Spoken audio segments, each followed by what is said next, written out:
दर्शकों नमस्कार। दूरदर्शन छत्तीसगढ़ के द्वारा आयोजित इस विशेष कार्यक्रम में आप सभी का स्वागत, अभिनंदन। बाबा साहेब डॉक्टर भीमराव अंबेडकर जयंती पर एक विशेष परिचर्चा के साथ हम आपसे रूबरू हुए हैं। विषय है डॉक्टर बाबा साहेब भीमराव अंबेडकर का जीवन दर्शन और राष्ट्र निर्माण में उनका योगदान। विषय सार्थक है, बहुत महत्वपूर्ण है और इस विषय पर चर्चा के लिए आज हमने अपने स्टूडियो में आमंत्रित किया है अंजू मेश्राम जी को, जो एक सामाजिक कार्यकर्ता हैं, और साथ ही हमारे साथ हैं संजीव खुदशाह जी, जो विचारक हैं, लेखक हैं, साहित्यकार हैं।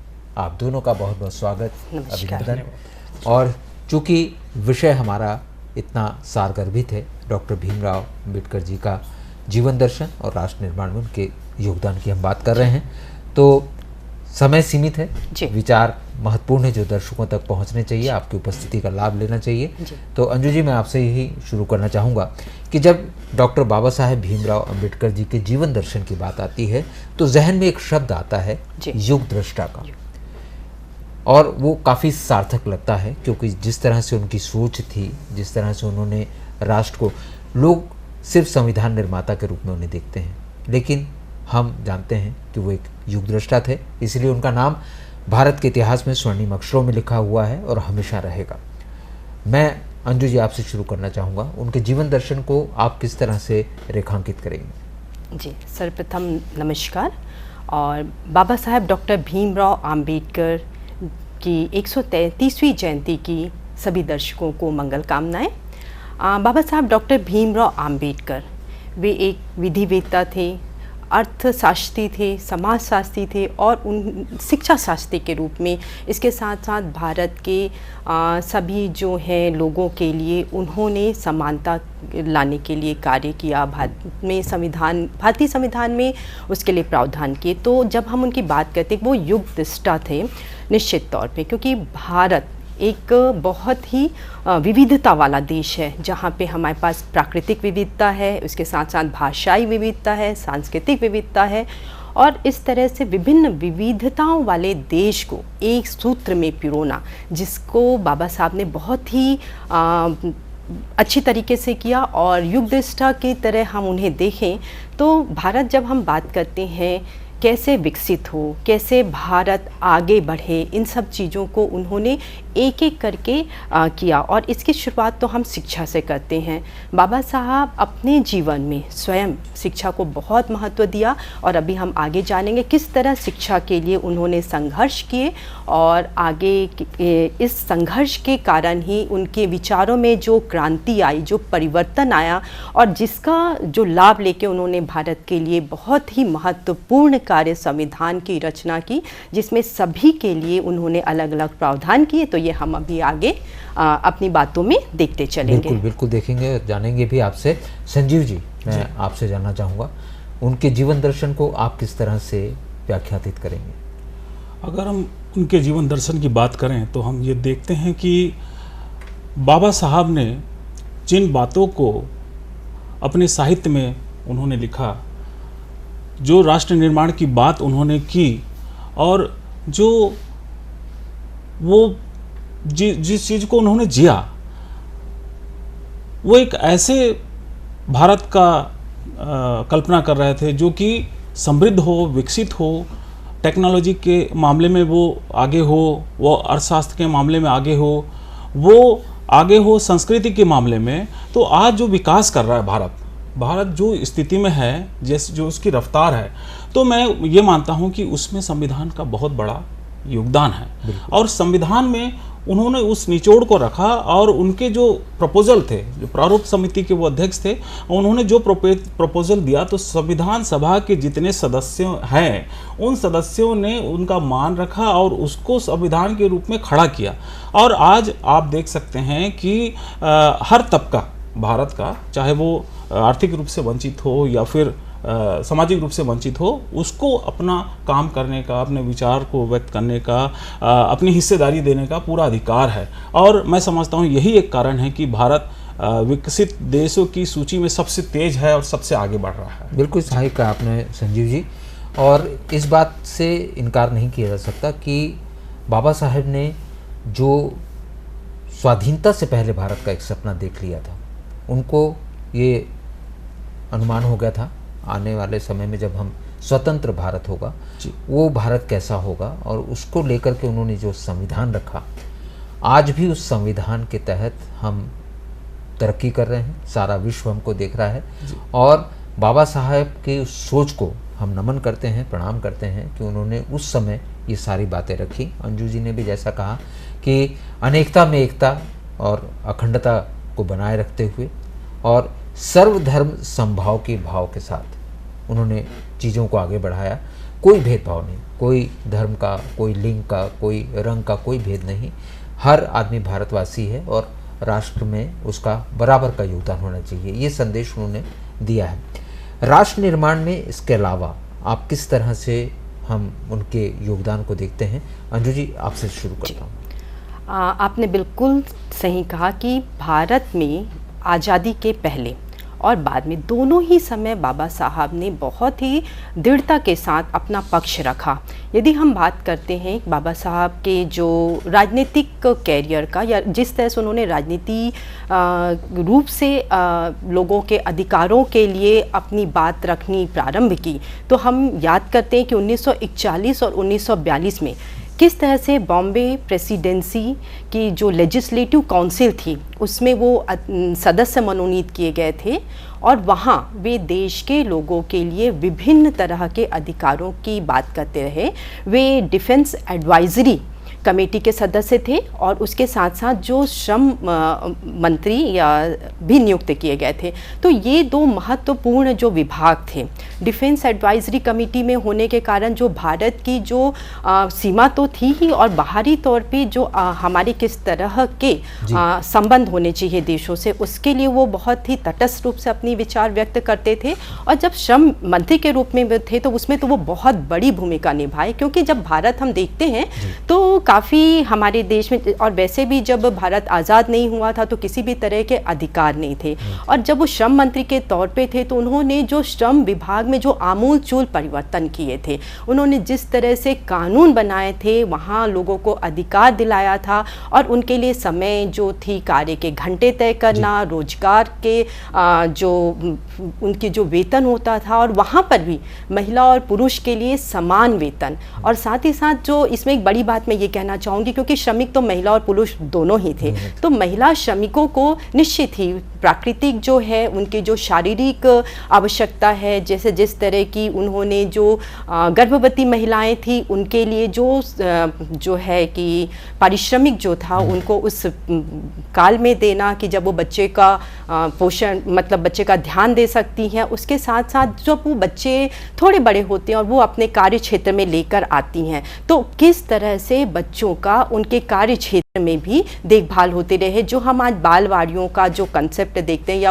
वो जो पूरी व्यवस्था है कि जहाँ पर कार्य क्षेत्र है उनके पास बच्चों के देखभाल के लिए संस्था का निर्माण करना, ये उनके युगदृष्टा का। और भारत में जो किस तरह से यदि महिला और पुरुष जब 50-50% हमारे पास है और उनकी योगदान हमें पूरी तरह से चाहिए, तो उन्हें जो जिम्मेदारियों से मुक्त करना होगा। और इस तरह से वो मतलब यदि उसका ध्यान अपने कार्य पे ज़्यादा होगा तो निश्चित ही कार्य की जो गुणवत्ता अच्छी होगी।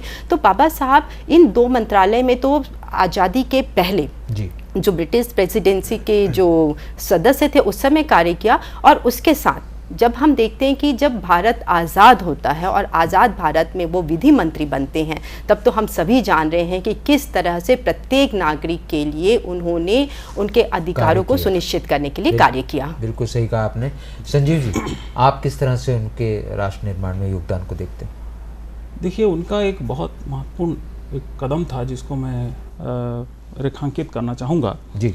वो ये था कि जब वो समता समानता की बात कर रहे थे, जब वो बात कर रहे थे कि सबको अधिकार मिले जी, भूमि सुधार की बात आप कहें या फिर भेदभाव की बात कहें, तो वो उन्होंने ये नहीं किया कि जो एक तबका है जिन्होंने कभी शोषण किया उसको अपमानित किया जाए या उसको डिमोरलाइज किया जाए, उन्होंने नहीं किया। देखिए, उन्होंने ये किया कि सबका समान, उनका भी मान रखा। यस। और बाकी लोगों का भी मान उठाने का उन्होंने प्रयास किया। ये एक बहुत बड़ा योगदान है, बहुत बड़ी बात है, छोटी मोटी बात नहीं है, क्योंकि वो दरअसल सभी चीज़ों से ऊपर वो देश को रख रहे थे जी। वो एक ऐसे देश की कल्पना कर रहे थे जो कि खुशहाल हो, शांति पूर्वक जिए और टेक्नोलॉजी के रूप के मामले में वो बहुत आगे बढ़े।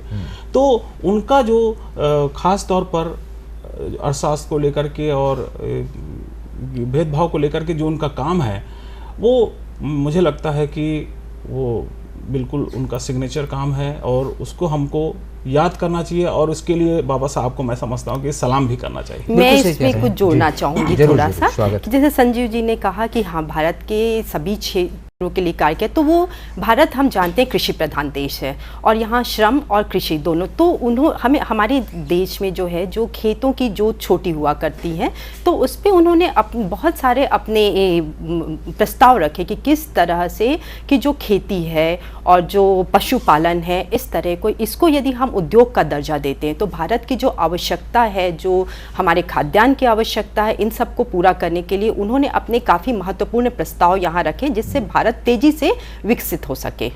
अंजू जी, आपने बिल्कुल सही कहा। संजीव जी, मैं आपसे भी सहमत हूँ। बाबा साहेब की जो समग्र सोच थी वो उनके उस कार्य क्षेत्र में दिखाई देती है। बात सिर्फ कृषि की, उद्योग की या विज्ञान टेक्नोलॉजी की नहीं है। उन्होंने समग्र भारत के विकास को देखा, और जो हम बार बार कह रहे हैं कि उनकी जो सोच है वाकई में उसको वंदन करना चाहिए। और सबसे महत्वपूर्ण बात, जो स्वाधीनता से पहले और स्वाधीनता के लंबे समय तक बाद हुई, महिलाओं की स्थिति वो नहीं थी जो आज है जी। उन्होंने इसके ऊपर फोकस किया। उन्होंने महिलाओं को समानता के साथ में विकास में योगदान देने की बात कही। एक प्रकार से अगर ये कहा जाए कि बाबा साहेब भीमराव अंबेडकर जी ने ही महिलाओं को घर की चार दीवारी से बाहर निकलकर राष्ट्र विकास में अपने योगदान देने के लिए प्रेरित किया, तो कोई गलत नहीं होगा। बिल्कुल सही। तो अंजू जी, मैं आपसे जानना चाहूँगा कि वो जो सोच थी आज वो कितनी सार्थक रूप में नज़र आ रही है। महिलाओं हर क्षेत्र में आगे हैं, हर जगह पे महिलाएं बहुत अच्छा काम कर रही हैं, और वाकई में एक बार फिर बाबा साहेब की सोच को हम नमन करते हैं। क्या कहना चाहेंगे? महिलाओं को तो सबसे ज़्यादा बाबा साहब का ऋणी होना चाहिए, और हम उन्हें बाबा साहब को नमन करते हैं कि वो हमें सभी तरह का अधिकार दिलाए।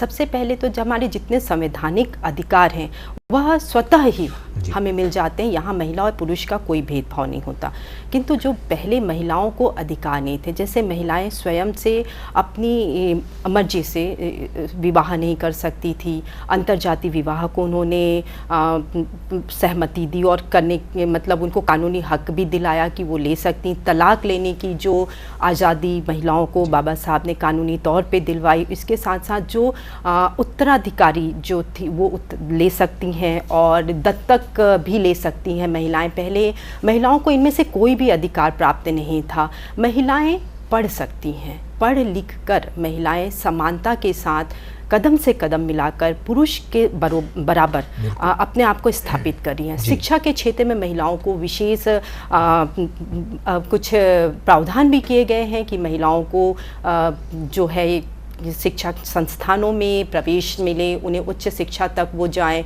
और निश्चित ही जैसे हम पाते हैं शिक्षा से ही मस्तिष्क का विकास होता है, हम चेतनवान होते हैं, हम सोचते हैं, तो हम अपनी जो परेशानियां हैं या जो हमारी तकलीफ़ें हैं स्वयं उस पर विचार करके उससे दूर करने की कोशिश करते हैं। और दूसरा जो आर्थिक रूप से सबलता, क्योंकि हम सभी जानते हैं कि हमें अपने जीवन में यदि हम आर्थिक रूप से सक्षम रहेंगे तो किसी पे हम डिपेंड नहीं होंगे, निर्भर नहीं होंगे। और ये आत्मनिर्भरता की ओर बाबा साहब ने महिलाओं को जिस दृढ़ता के साथ लेके गए, उनमें आत्मविश्वास जगाया कि नहीं मैं भी कर सकती हूँ, तो उन्हें ये सारी चीज़ें कानूनी रूप में अधिकार के तौर पे दिलाया। और हम अधिकार क्यों कह रहे हैं कि यदि हमें वो प्राप्त नहीं होते हैं तो हम उसके लिए कोर्ट में जा सकते हैं और अपने अधिकारों की मांग कर सकते हैं। तो महिलाओं को सभी तरह से उन्होंने सबल बनाया कि वो आर्थिक रूप में, सामाजिक रूप में, शैक्षणिक रूप में और व्यक्ति के तौर पर आगे आएं और राष्ट्र के निर्माण में अपनी भूमिका सुनिश्चित करें। और उसका परिणाम हम देख ही रहे हैं। आज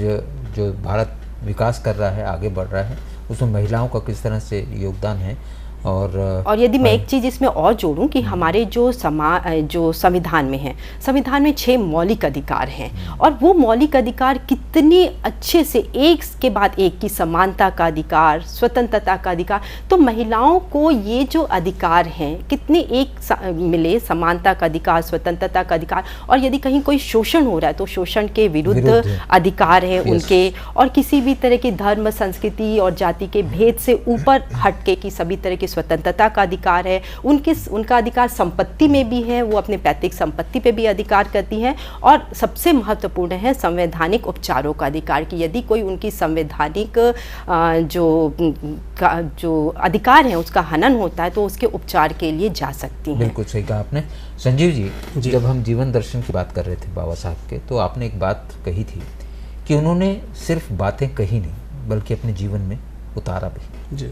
जहाँ तक हम जानकारी रखते हैं कि बाबा साहब का अपना जो जीवन था वो काफ़ी विषम परिस्थितियों में रहा, बावजूद इसके उन्होंने अध्ययन पर जोर दिया और अपना अध्ययन लगातार जारी रखा विभिन्न विषयों में। जैसा कि अंजू जी ने भी बताया, समाजशास्त्री के रूप में, अर्थशास्त्री के रूप में वे लगातार अध्ययन करते रहे। उन्होंने विधि का भी ज्ञान दिया और इसी वजह से वो अपनी उन तमाम बातों को बहुत अच्छे से रख पाए जो वो रखना चाहते थे। एक बात उन्होंने और कोट की थी कि बुद्धि का विकास हर मनुष्य की अंतिम सोच होना चाहिए। शिक्षा के विकास को लेकर के, बुद्धि के विकास को लेकर के आप क्या कहना चाहेंगे? आप लेखक हैं, साहित्यकार हैं, विचारक हैं, बिना बुद्धि के सब कुछ संभव नहीं हो पाता।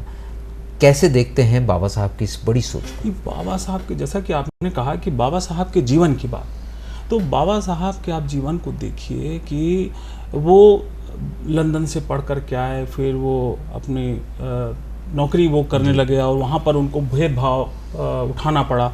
तो और इस बीच में उनको कई ऑफर भी आए। वो चाहते तो बहुत ही विलासितापूर्ण जीवन जी सकते थे जी।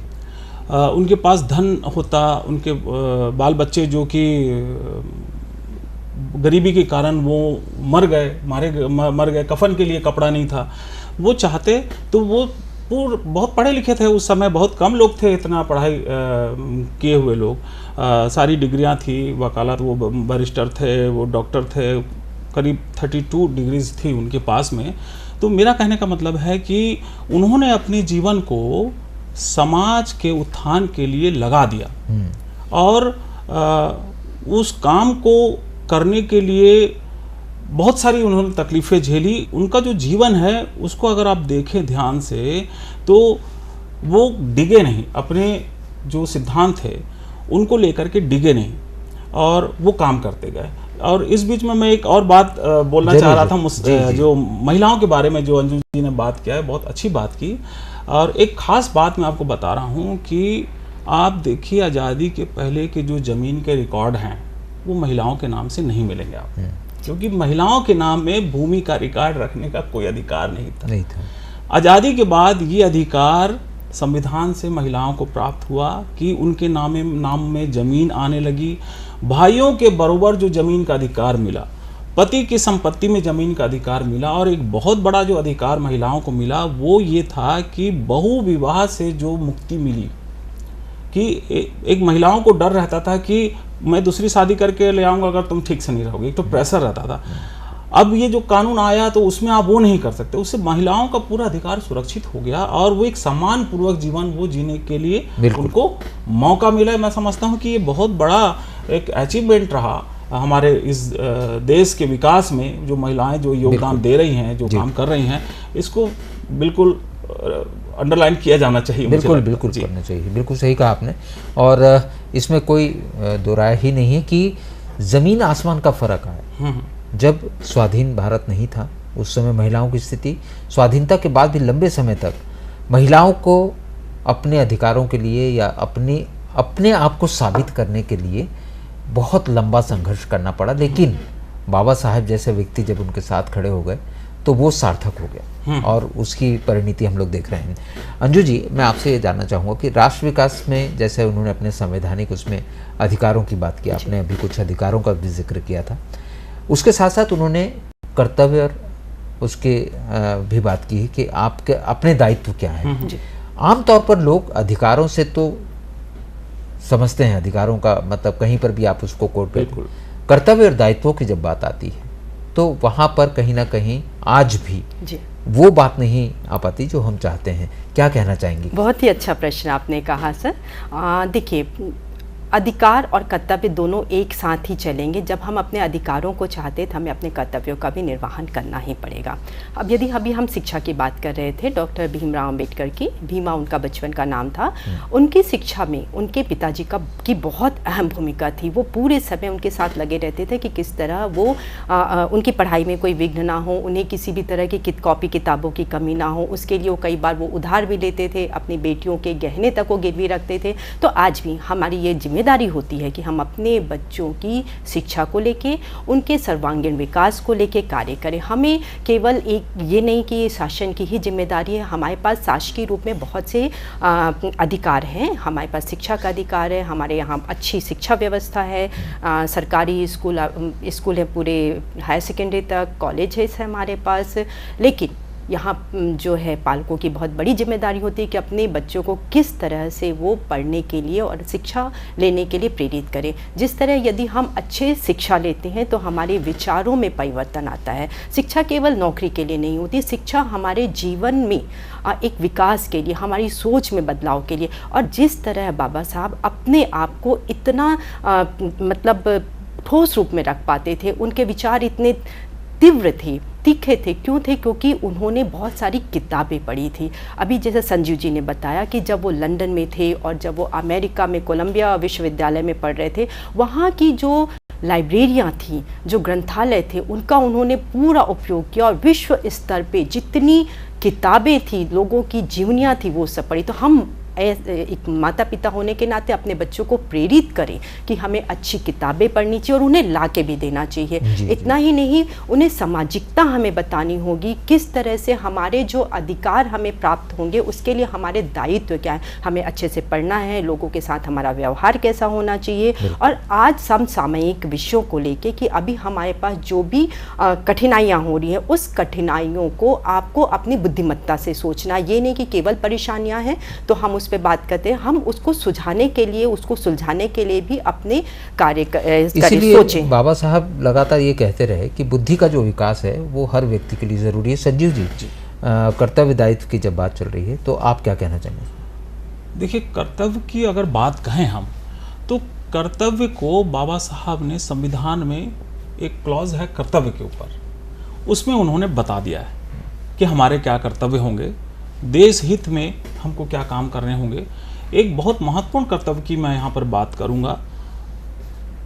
संविधान की धारा 51 में वो कहते हैं कि अंधविश्वास से मुक्त होना है इस देश को, और कैसे उसको मुक्त करें, ये पूरा सिर्फ देश की जिम्मेदारी या सरकार की जिम्मेदारी नहीं, ये जिम्मेदारी है पूरे भारत की जनता कि वो किस प्रकार से भारत को अंधविश्वास से मुक्ति दिलाए, चाहे किसी भी प्रकार का अंधविश्वास हो।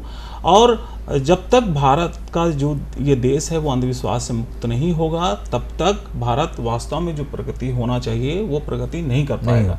इसके साथ साथ उन्होंने जो स्वप्न देखे थे आज़ाद भारत को लेकर के, 2 स्वप्न जिसको हम उनका ड्रीम प्रोजेक्ट कहते हैं, मैं उसका जिक्र यहाँ पर जरूर करना चाहूँगा कि 2 सपने वो देखे थे। पहला उनका स्वप्न था कि सबको प्रतिनिधित्व, यानी कि जो देश का आखिरी व्यक्ति है, जो सबसे ज़रूरतमंद व्यक्ति है, उस तक उसकी ज़रूरत वहाँ तक पहुँचे, उसको एक छत मिले, भोजन मिले, अच्छा जो उसकी मूलभूत आवश्यकता है वो पूरी होनी चाहिए। बिल्कुल सही कहा आपने संजीव जी। और दूसरा मैं एक और जो उनका ड्रीम प्रोजेक्ट था वो था जाति का उन्मूलन। बाबा साहब कहते हैं कि जातियां जब तक मजबूत रहेंगी तब तक भारत का विकास नहीं हो पाएगा, क्योंकि भारत जो है वो जाति वाला देश है और उसके कारण अक्सर ये होता है कि व्यक्ति जो है वो सम्मान के लिए अगर चुनने के लिए दिया जाए तो जाति को वो आगे रखता है। तो वो कहते हैं कि जाति का उन्मूलन हो जाए और सब जातियां एक प्रकार से समान हो और उनमें एक भाईचारा, एक रिश्तेदार, एक पारिवारिक जो माहौल है वो बन जाए। बिल्कुल सही कहा संजीव जी आपने। और मैं जहाँ तक समझता हूँ, आज जबकि राष्ट्र उनकी 133वीं जयंती मना रहा है, बावजूद इसके उनके उस व्यक्तित्व को, कृतित्व को बहुत सीमित समय में समेट पाना बहुत मुश्किल है। लेकिन मैं ये भी कह सकता हूँ कि आपके आने से दोनों के इस विषय पर डॉक्टर बाबा साहेब भीमराव अंबेडकर जी का जीवन दर्शन और राष्ट्र निर्माण में उनका योगदान, काफ़ी सार्थक विचार हमारे दर्शकों तक पहुँचे हैं। इसके लिए आप दोनों का बहुत बहुत धन्यवाद। आपको भी धन्यवाद। और दर्शकों, आपसे सिर्फ यही कहना चाहेंगे कि बाबा साहेब ने जो तस्वीर राष्ट्र की देखी थी, विकास की देखी थी, वो सार्थक हो रही है। अपना योगदान इसी तरह से बनाए रखें और बाबा साहेब भीमराव अंबेडकर जी के योगदान को एक बार पुनः नमन करते हुए इस परिचर्चा को हम यहीं पर विराम देते हैं। नमस्कार।